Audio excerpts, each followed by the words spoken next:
एक गांव था, नाम था ढोलकपुर। बड़ा ही शांत और सुंदर गांव था। लोग हमेशा खुशी से झूमते थे क्योंकि उस गांव में रहता था महाराज रायस्टार, जो अपने गांव के लिए एक शेर था जो कभी अपने लोगों के साथ गलत होने नहीं देता था। लेकिन उस गांव में छुपा था एक डरावना राज, एक राज जो सबके दिल में था पर जुबान पे नहीं। गांव के बीच एक सूखा हुआ पेड़ था जिसे लोग कहते थे श्रापित पेड़। ना कोई उसके पास जाता, ना कोई उससे आंख मिलाता। हर पूर्णिमा के अगले दिन उस पेड़ के नीचे एक लाश मिलती थी।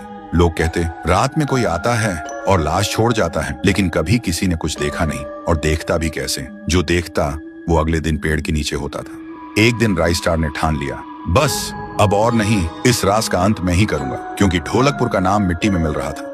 फिर एक पूर्णिमा की रात रायस्टार चुपके से जाकर पेड़ के पास बैठ गया। रात के 2 बजे एक आवाज आई, थुंग थुंग थुंग थुंग थुंग थुंग थुंग थुंग थुंग सहूर।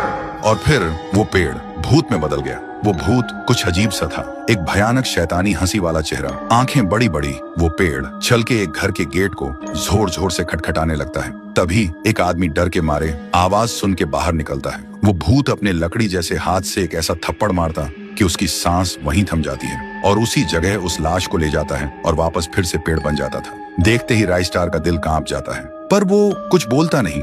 सुबह लोग भीड़ में जमा हुए और रायस्टार ने पहली बार उस पेड़ से बात करने की कोशिश की। पेड़ के अंदर से एक आवाज निकली, क्या तुम सब भूल गए मुझे? रायस्टार बोलता है, तू कौन है?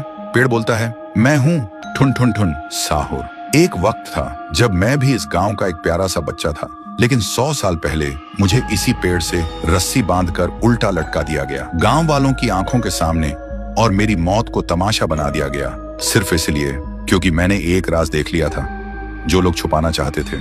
और उसी पल से मेरी रूह इस पेड़ से जुड़ गई। उस दिन से मैं इंसान नहीं, एक सज्जा बन गया, और हर पूर्णिमा में एक राजदार को चुनता हूँ और फिर उसे उसकी खामोशी का हिसाब देता हूँ। रायस्टार बोलता है, लेकिन अब तो वो लोग मर चुके हैं ना जो तेरा कसूरवार थे। अब तू मासूम लोगों को क्यों मार रहा है? पेड़ कुछ देर चुप रहता है, फिर बोलता है, ठीक है, बस एक बार मुझे याद करो, एक दिया जला दो, फिर मैं कभी किसी को नहीं मारूंगा। फिर रात में सब लोग आते हैं, एक एक दिया जलाते हैं, और तभी पेड़ अपने आप से आग पकड़ लेता है और आखिर में मुक्ति मिलती ठुन ठुन ठुन साहुर को। उस दिन के बाद गांव में कभी कोई लाश नहीं मिली। हर पूर्णिमा में लोग एक दिया जलाकर उसकी यादों को जिंदा रखते हैं, क्योंकि अगर भूल गए तो सपने में एक आवाज सुनाई देती थी, थुंग थुंग थुंग थुंग थुंग थुंग थुंग थुंग थुंग सहूर।